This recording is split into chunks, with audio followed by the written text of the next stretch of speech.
ഉദ്ഘാടനവും കാത്ത് ഒരു വർഷമായി കടപ്പുറം ജനകീയ ആരോഗ്യ കേന്ദ്രം. പാലിൽ പോഷകഗുണങ്ങളുണ്ട്. മായവും കലർപ്പും ചേരാത്ത പാലിൽ നിന്ന് മാത്രമേ നമുക്ക് ആ പോഷകഗുണങ്ങൾ ലഭിക്കുള്ളൂ. അങ്ങനെ ഒരു പാലുണ്ട്. ഉയർന്ന ഗുണനിലവാരം, തികഞ്ഞ വിശ്വസ്തത. ജനതാ പാൽ. പ്രവൃത്തി പൂർത്തിയാക്കി ഒരു വർഷം കഴിഞ്ഞിട്ടും ഉദ്ഘാടനം ചെയ്യാനാകാതെ പൂട്ടിയിട്ടിരിക്കുകയാണ് വലിയ പറമ്പ് തയ്യിൽ കടപ്പുറം ജനകീയ ആരോഗ്യ കേന്ദ്രം. കെട്ടിടത്തിൽ വൈദ്യുതി കണക്ഷൻ ലഭിക്കാത്തതും ഫർണിച്ചറിനുള്ള ഫണ്ട് ലഭിക്കാത്തതുമാണ് ആരോഗ്യ കേന്ദ്രത്തിന്റെ ഉദ്ഘാടനം വഹിക്കുന്നത്.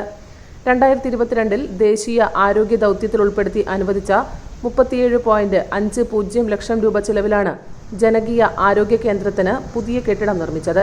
കെട്ടിടത്തിൽ കാത്തിരിപ്പ് കേന്ദ്രം, ഓഫീസ് മുറി, രജിസ്ട്രേഷൻ ഏരിയ, മുലയൂട്ടൽ മുറി, സ്റ്റോർ, ആരോഗ്യ പ്രവർത്തകർക്കുള്ള മുറി, ശൗചാലയങ്ങൾ എന്നിവ ഒരുക്കിയിട്ടുണ്ട്.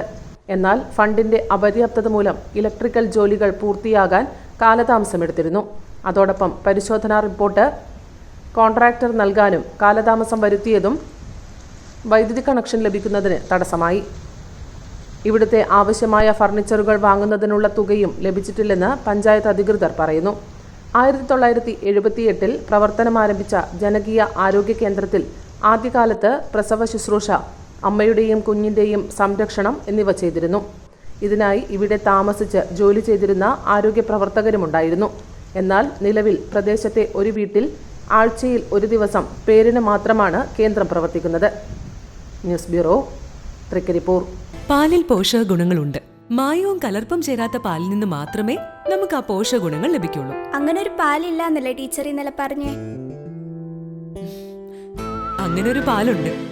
ജനതാ പാൽ.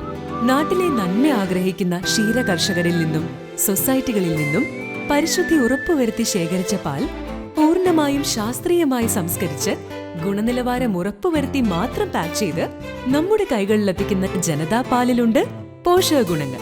ഉയർന്ന ഗുണനിലവാരം, തികഞ്ഞ വിശ്വസ്തത. ജനതാ പാൽ. അപ്പോ സമ്പൂർണ്ണ പരിശുദ്ധിയും പോഷകഗുണങ്ങളുമുള്ള പാലേതാണ്?